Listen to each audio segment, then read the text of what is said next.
Voy con el concepto número 1 de la guía glosario. Conducta observable. La conducta observable es todo aquello que se puede ver desde el exterior. Definición de factores biológicos de la conducta. Son los factores orgánicos que influyen en la conducta del individuo maestro, como la genética, el sistema nervioso y el sistema endocrino maestro. Con factores psicológicos de la conducta se refiere a aquellos aspectos comportamentales, emocionales, psicológicos y emocionales, comportamentales, psicológicos y cognitivos y afectivos también son los puede tener el mismo significado de mm, los factores psicológicos de la conducta.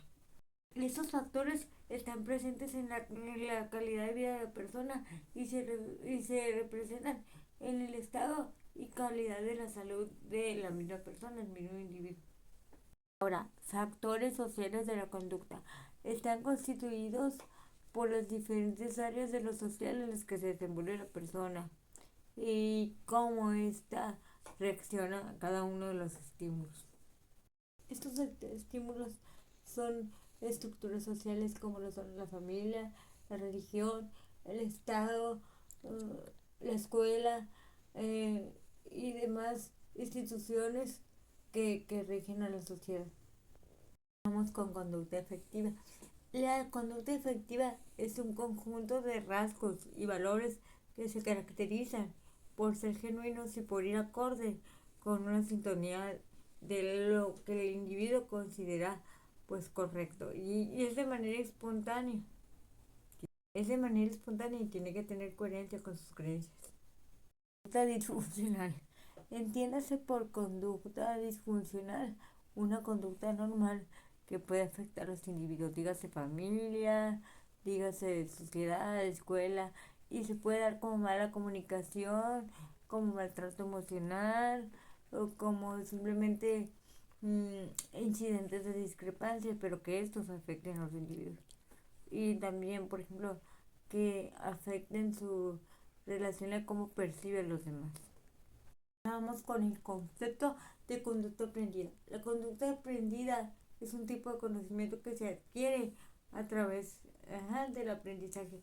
Es decir, por ejemplo, lo que vemos de los otros, que nosotros también aprendemos, valga la redundancia, eso es una conducta aprendida. La frecuencia de la conducta, cuando se utiliza este término, es para saber qué tantas veces se repite una conducta o para saber si es un hecho aislado o un patrón repetitivo o recurrente.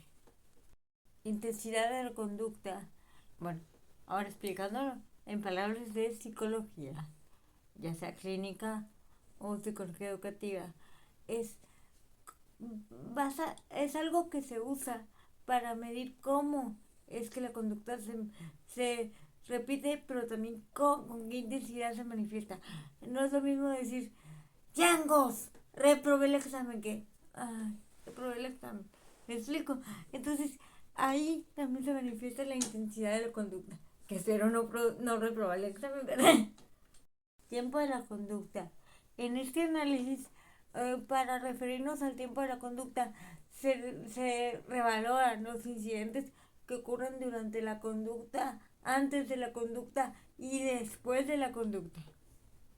Generalmente, la latencia se usa en psicología para, por ejemplo, si yo voy a poner a dibujar a un niño, o sea, de que le digo, Panchito, dibuja, y voy a ver cuánto tardó el Panchito, cuántos milisegundos tardó el Panchito en dibujar, desde que yo le dije hasta que lo hizo.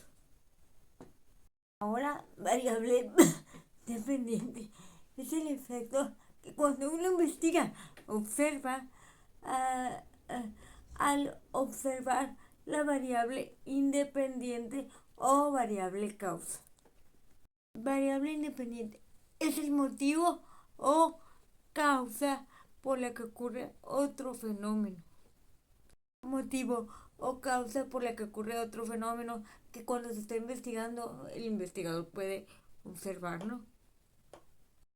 Vamos a explicar el concepto, bueno, voy a explicar el concepto de eh, medición de la conducta y los tipos de medición. Primero, al medir una conducta vamos a usar unidades de medición o, digamos, muestras para medir. Estos pueden ser numéricas o con otras unidades de medición. Tipos de medición de la conducta son frecuencia, duración y los intervalos. Ahora vamos a hablar del concepto de variable latente. La variable latente es aquello que no se puede medir numéricamente. O sea, no hay un como instrumento, pero se pueden observar o darte una idea a partir de otras variables. Ejemplo de esto son las emociones. O por ejemplo, vamos a suponer, yo llego al hospital. Tengo un ejemplo de eso porque me quedé a ver, alguna vez abanicando. Llegué al hospital y me dijeron, ¿qué nivel es tu dolor? Del 1 al 10. Y bueno, dije yo, pues mucho. Pero por ejemplo, si yo no he parido, yo voy a decir que mucho. Porque nunca he parido, no tengo algo realmente doloroso. Entonces voy a comparar subjetivamente conforme mi emoción o mi sentimiento, pero no hay nada que pueda, como un dolorómetro, no existe. Variable manifiesta. La variable manifiesta se puede observar, medir y se puede llevar un registro. O sea, se puede llevar como una bitácora pues de esto. Operacionalización. Eh, el concepto de operacionalización se usa para definir conceptos concretos o abstractos de la manera que puedan desmenuzarse, desfragmentarse para referirte a un hecho concreto. Constructo. El concepto de constructo es así una idea o un concepto que se utiliza para medir o hacer referencia a algo en concreto que no se pudiera medir con un instrumento. O sea, algo que se usa para sintetizarlo y tener una idea más o menos de lo que es, aunque no se pudiera medir. La definición conceptual. Bueno, la definición conceptual es un término que se usa en la investigación para definir un concepto y sus parámetros y también cómo se mide. O sea, es como una herramienta. Y dirá usted, ¿de dónde está sacando Rubito eso que está diciendo? Mire, Google Academic, Papalia, también el Hernández Sampieri, de metodología de investigación. Ahora, concepto de definición operacional es un término que se utiliza para medir una variable. Un término o una mm, eh, un término o bien una variable que tú dices, bueno, la voy a fragmentar para entenderla mejor. Como cuando hicimos el concepto eh, de inclusión educativa, que usted dijo, que tiene que tener la inclusión. Ah, que dijeron los compañeros de empatía, que esto, que el otro, eliminar las barreras. Entonces, ahí estábamos definiendo.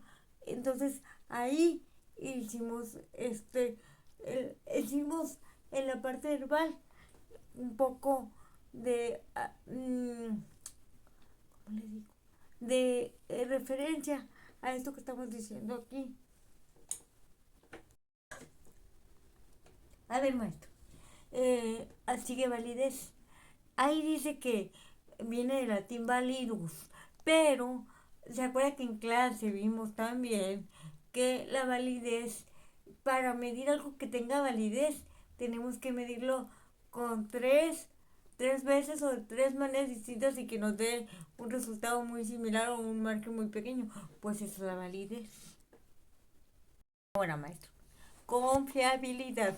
Yéndome a la Hernández Sanpedri de metodología de investigación, confiabilidad es que al aplicar la muestra y los instrumentos ya mencionados en la parte de la validez, te dé un margen de error pequeño a lo que tú estás implementando. O sea, sé que se puede medir con diferentes tipos de público y te salga más o menos lo mismo. Ahí es cuando sabemos que tiene confiabilidad. Los modelos teóricos en psicología. Voy a explicar el concepto así como más o menos lo encontré, maestro.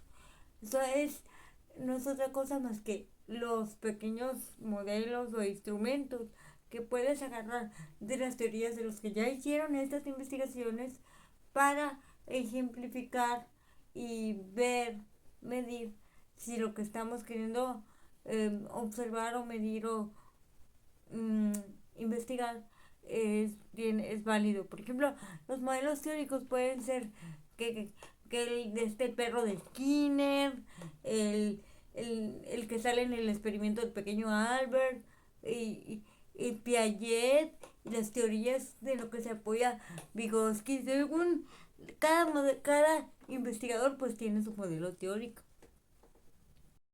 Ay, maestro. Pues parafraseando lo que leí, el concepto de educación tiene inicio desde la familia y es la adquisición de habilidades, de aprendizaje, de todo tipo de conocimiento.